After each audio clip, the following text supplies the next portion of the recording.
And news coming in as far as the Pollachi sex scandal is concerned, the Pollachi sexual harassment case. The Chennai police has registered FIR against MK Stalin's son-in-law, Sabarisan, for spreading rumors over the case. The complaint has been lodged by Deputy Speaker who also hails from Pollachi, Jayaraman. Hi with us our colleagues Shabir as well as Shilpa joining us for more on the story. Let me come to you first, Shabir. This is in fact a massive political twist to this entire case. A few days ago, we had seen Kanimuri also visit Pollachi and protest over there over the alleged links to the AIADMK. Now it seems that action has been taken as far as Stalin's son is concerned. This is bound to be responded to by the DMK, saying that this is nothing but political vendetta. Well, that's what the DMK will claim, but as far as the Pollachi sexual harassment case is concerned, it has taken a political twist, and now MK Stalin's son-in-law Sabarisan Vedamurthy has been booked by the Chennai police for spreading rumors against Deputy Speaker Pollachi Jayaraman, because the AIADMK believes that it was MK Stalin's son-in-law. He is using his, DMK's machinery, DMK's online troll army to try and spread rumors about the involvement of AIADMK leaders as their sons in their case. And Shilpa has been someone who has been closely following this story, and she also spoke to the lawyers and others who have been involved in this case, and they clearly say that there is some amount of political link as far as this particular incident is concerned, because it was based on the involvement of Pollachi Jayaraman and a couple of others. The FIR was registered. In fact, the victim was forced to go and meet them to get their complaint accepted by the police there. Well, that's right, Shabir. And in fact, ever since this case came to light, speculations are rife about these main four accused in the case having political patronage. The DMK, of course, is saying that the AIADMK is trying to cover up and trying to shield the guilty in this particular case. And we also know how a youth wing member of the AIADMK, Nagaraj, was suspended from the party for assaulting the victim's brother for having registered a complaint with the police. So that's the kind of political controversy that is there revolving around this particular case, and this case is, speaks volumes about safety of women in Tamil Nadu, but unfortunately it has now been caught in political crossfire. And the latest development is that Pollachi Jayaraman, who is the Deputy Speaker of Tamil Nadu, has filed a complaint against MK Stalin's son-in-law Shabrinath for spreading rumors, and he has categorically come out and denied any links with these four accused in the case. Well, there, Madhav, this case has now taken a political turn. Already, the DMK is blaming the AIADMK. They say that there is involvement of AIADMK politicians in this case, and now the AIADMK is taking steps, and they have now booked MK Stalin's son-in-law for spreading rumors with regard to the Pollachi. Shabir as well as Shilpa, we'll have to leave it there for the moment. Thanks so much for bringing us that update. Certainly, of course, the politicization of this massive sexual harassment case is certainly, of course, something that is unfortunate. We will have to see how this issue plays out in coming days. And moving on to the top story that we're tracking at this hour. China has once again blocked the initiative to tag Jaish-e-Mohammed chief Masood Azhar as a global terrorist by the United Nations Security Council. This proposal was moved by permanent members UK, US and France along with other countries, but putting self-interest over terror, China has placed a technical hold on the proposal, saying it needed more time to examine the sanctions request on Masood Azhar. Meanwhile, a massive political war has broken out. Congress President Rahul Gandhi has lashed out at Prime Minister, calling him weak. The BJP, on the other hand, has slammed Rahul, saying that India is only undoing the mistakes made by his family. India should have known that this would happen, because China has deep long-term interests with Pakistan. Our policy should be more strategic when dealing with Pakistan and when dealing with terrorism. Our government must continue to persist with its diplomatic efforts to have unanimity in the UN Security Council. It's for the government of the day to strongly take it up and to make Beijing realize their commitment to fight terrorism will be in question if they do not support it. As per your own utterances, you enjoy very close relationship with China. You visited Chinese embassy when Doklam tension was at a high. When you went to Mansarovar, you publicly claimed the Chinese embassy people were keen to see you off. A permission denied by the government of India. And when you went to Mansarovar, you publicly said that I am in touch with many ministers. So if you are so much close to Chinese establishment, you could have used that proximity to persuade China to take a stand against Masood Azhar. All right, we'll take this question across to our guests who are joining us live at the moment. We have Rajiv Pandey of the BJP with us. Also with us is Ashutosh Mishra, political analyst, and Mr. Shiv Shankar Mukherjee, who's a foreign policy expert and former diplomat, joining us live at this moment. Let me come to you first, Ashutosh Mishra.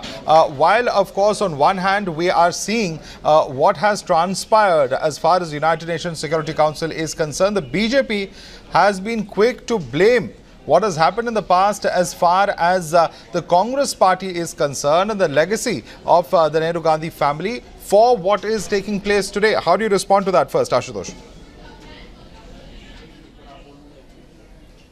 The answer to BJP's question has come from the Mahanayak of Bollywood, Amitabh Bachchan, who has tweeted to the Prime Minister himself that the young ask questions about tomorrow, not yesterday, and that's why he's asking the young people to talk about and vote for tomorrow, people who talk about tomorrow. As far this controversy goes, what we are seeing is that the BJP politically or otherwise is unable to take on the great grandson, so they are back to their old trick of abusing the great grandfather Pandit Nehru. But the matter of the fact here is that we have been seeing that China, even when the joint statement when the foreign ministers of Russia, India and China had met, there also China had and Russia, that statement itself did not mention Pakistan by name. So all along we know that China is not going to be on our side.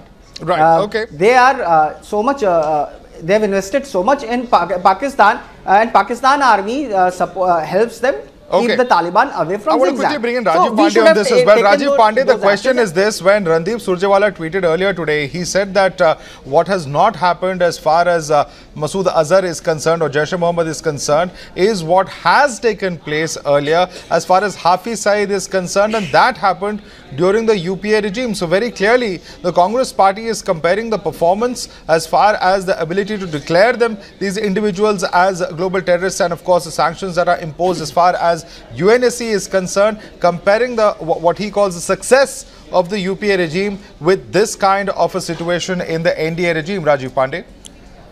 Madhav, the basic issue is that whether today India has globally grown big or small, you have to see that.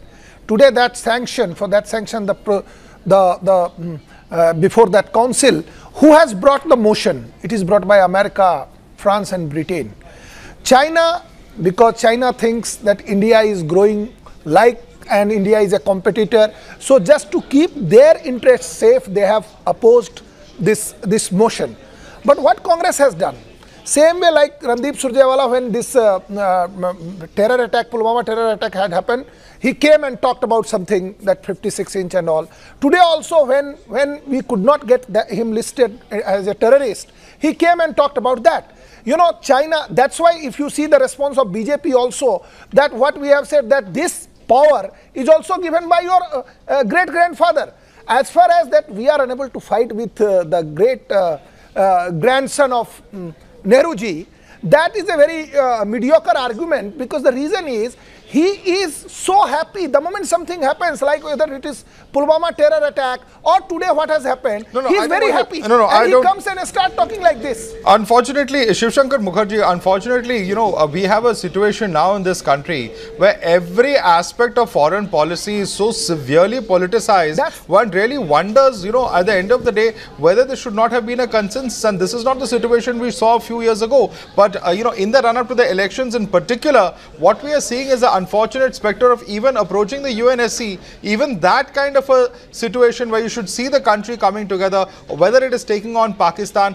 Unfortunately, you have every aspect of public life and particularly foreign policy politicized in this manner. Doesn't this really weaken India's own position and standing internationally, Shiv Shankar Mukherjee? Well, you know, this is something, it's a balance.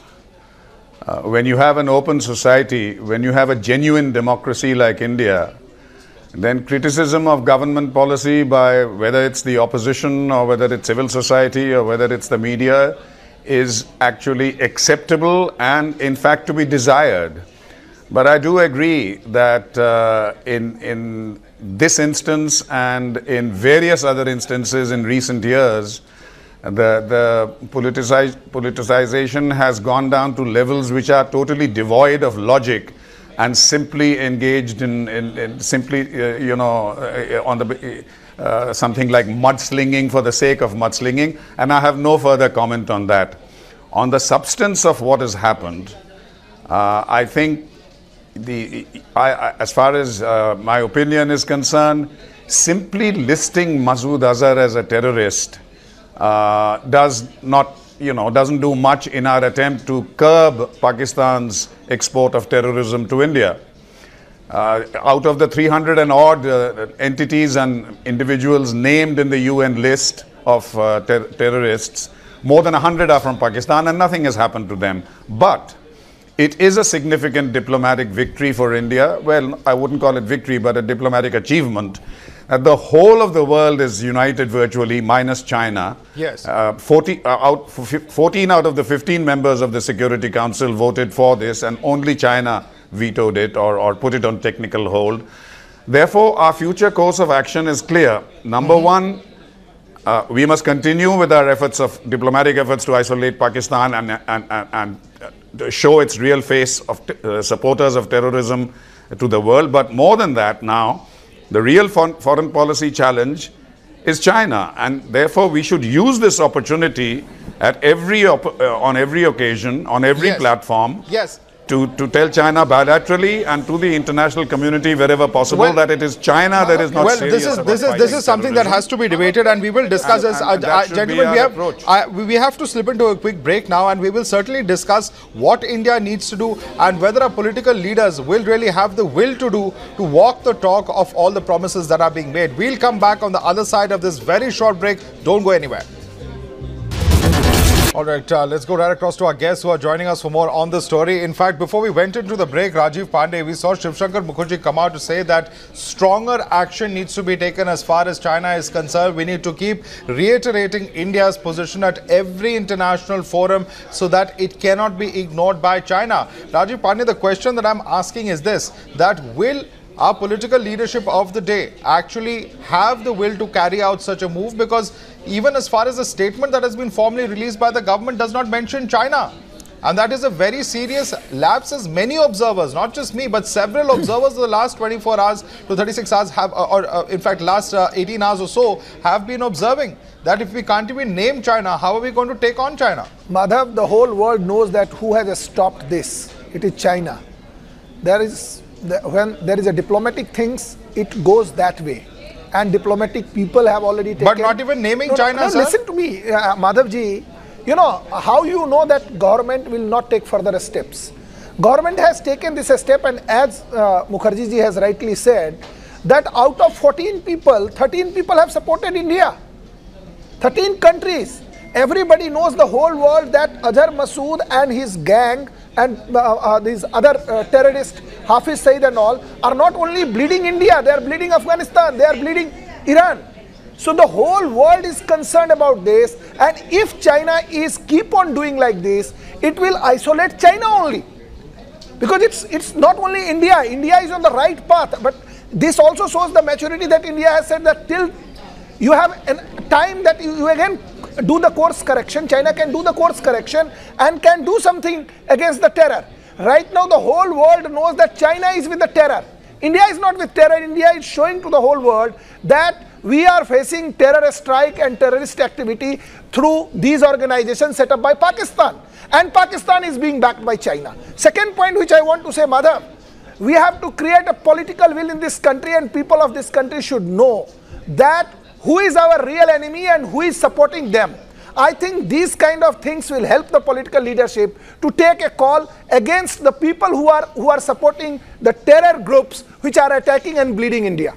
All right, let me take that question across to Ashutosh as well. Ashutosh, it's one thing to criticize the BJP, but it's something that we've seen even in the past, even during the UPA regime. When it comes to China, somewhere our political leadership is found missing or found lacking as far as taking strong and decisive action is concerned. And the answer to that would be that just as China understands only economic arm twisting, we should do the same to China, and I am sure that there will be people in the next government who will do that. The current government is already in election mode. To expect much of them would be wishful thinking. And what Mr. Mukherjee was saying is very relevant. He said that just naming Masood Azhar won't matter because it's an ideology that you are fighting against, and those terrorists terrorism won't go away just by one person being named. So this fight has to be taken to the next level, which is taking on China. And China doesn't give a damn about what the world thinks about it. As far as those 14 people standing with us is to be considered, that's because now the whole world, as Mr. Pandey rightfully pointed out, is affected by terrorism whose epicenter is Pakistan. But we have to realize that it was these Western countries which have created the Frankenstein called ISI and Taliban and all these that they are fighting.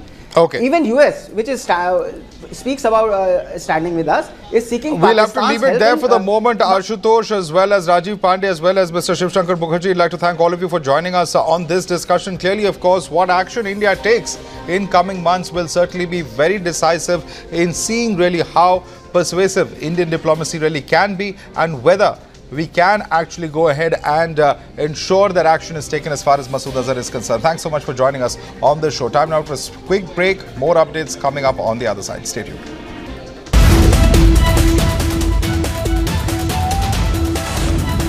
Bandit 2019 Result Day Live on Times Now.